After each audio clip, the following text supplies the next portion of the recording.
नमस्कार, कामतगिरी अभय न्यूज में आप सभी दर्शकों का स्वागत है और मैं हूं पूजा। अब डालते हैं एक नजर आज के मुख्य समाचारों पर।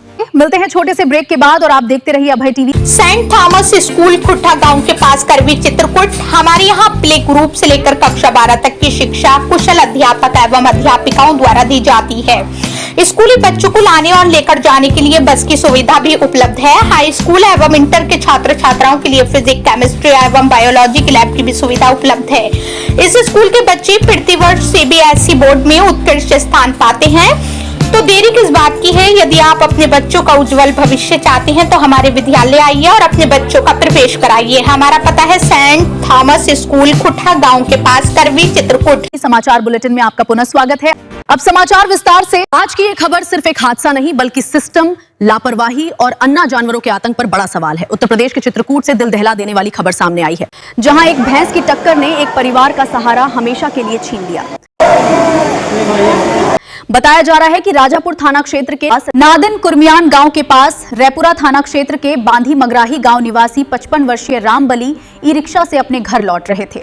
लेकिन तभी सड़क पर अचानक एक भैंस आ गई और उसने चलते ई रिक्शा में जोरदार टक्कर मार दी।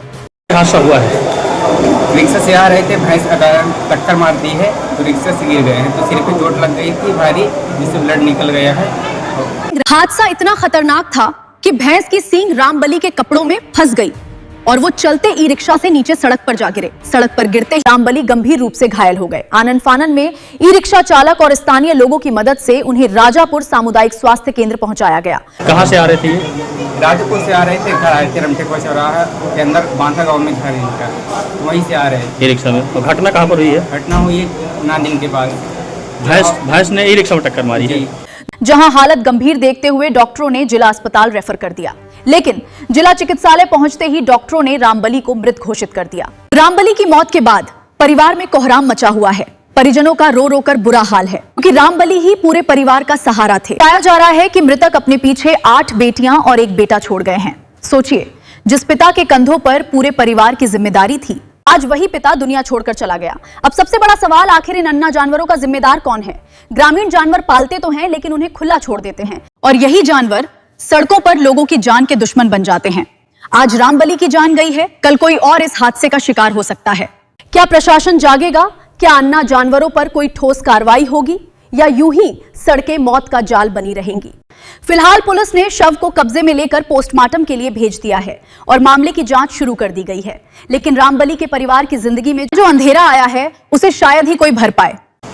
तो एक समय और लोग बैठे थे? वो ड्राइवर बस थे और पापा मेरे थे और कोई नहीं। तो मौके पर ही गिर गए थे? फिर कहाँ ले गए थे? फिर हम राजापुर में ले गए, वहीं से रिफर कर दिए हैं कि यहाँ सोनीपुर ले जाएंगे।